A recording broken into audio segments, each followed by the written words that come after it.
Linda Hazard beberapa puluh tahun silam. Sebelum dunia medis mengalami perkembangannya yang signifikan, pasien-pasien sakit kerap berhadapan dengan resiko medis. Sebagaimana sejarah pengobatan klasik, barangkali nama Linda Hazard menjadi salah satunya. Memiliki takdir nama Hazard dalam bahasa Inggris berarti resiko, rintangan, atau kejadian tak terduga. Ia adalah dokter yang namanya sohor dalam sejarah pengobatan. Dalam sejarah pengobatan dan medis, Linda Hazard dikenal sebagai dokter ekstrim dengan catatan telah membunuh selusin orang. Tetapi banyak yang percaya dengannya dan para pasiennya rela membayar untuk jasanya. Bahkan para pasien membayar dengan uang yang tidak sedikit. Lantas, siapa Nyonya Hazard ini? Dan apa yang telah dia lakukan? Di kota kecil Olalla, di suatu tempat dekat Seattle, Amerika Serikat, terdapat pemukiman hutan belantara yang memprihatinkan.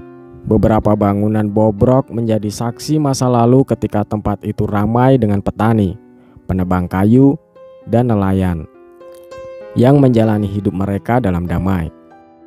Namun sekitar tahun 1910, Olalla sempat menjadi halaman depan surat kabar di seluruh dunia. Alasannya, terjadi suatu tindakan yang menghilangkan nyawa, salah satu yang jarang terdengar dari tempat itu. Linda Hazard yang tak memiliki gelar dokter melakukan pengobatan dan terapi yang tidak biasa. Ia membiarkan pasiennya kelaparan hebat, bahkan beberapa kemudian harus kehilangan nyawanya. Namun kenapa dia percaya sebagai dokter? Hal ini terjadi karena Linda mendapat lisensi dari pemerintah Washington untuk menjadi spesialis pekerjaan. Akibat kebutuhan yang tinggi akan staf medis di tahun 1900-an, tidak peduli apakah mereka memenuhi syarat atau tidak. Lisensi itu diberikan kepada dokter-dokter darurat. Dari hasil riset para ahli, mereka menyimpulkan bahwa manusia dapat mati kelaparan hanya dalam waktu 8 hari. Linda percaya bahwa perawatannya, di mana sistem pencernaan sedang beristirahat, harus berlangsung berminggu-minggu untuk mendapatkan hasil terbaik. Kala itu dunia kedokteran masih jauh dari modern. Banyak orang yang percaya dengan metode pengobatannya. Salah satu pasiennya yang lebih terkenal adalah Daisy Maud Haglund yang meninggal pada tahun 1908. Setelah dia mengikuti pengobatan Linda yang hampir tidak makan apapun selama 50 hari. Linda percaya bahwa sumber utama dari sebagian besar penyakit yang diderita manusia adalah makanan yang mereka konsumsi. Lebih tepatnya, konsumsi makanan yang berlebihan. Nafsu adalah nafsu. Kelaparan adalah kekuatan. Nafsu tidak pernah terpuaskan, tetapi keinginan menjadi lega ketika kemauan dipelihara. Tulis Linda dalam bukunya di tahun 1908 berjudul Fasting for the Cure of Disease. Linda Hazard bahkan menulis sebuah buku tentang metode pengobatannya yang mendapat cukup banyak perhatian pada masa itu. Buku ini tidak hanya digunakan untuk menginformasikan kepada orang-orang di seluruh dunia tentang bentuk pengobatan unik untuk berbagai penyakit, tapi juga untuk menarik calon pasien dari seluruh dunia.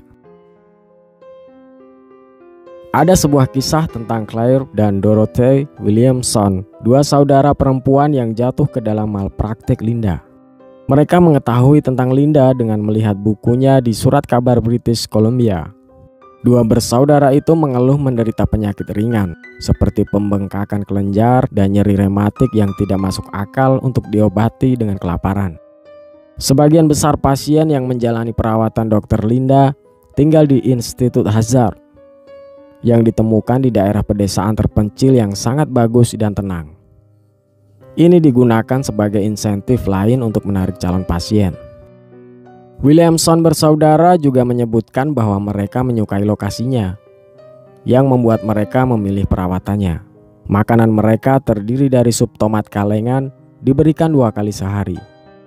Setelah 2 bulan, berat badan para suster berubah dari masing-masing 60 kg menjadi 30 kg.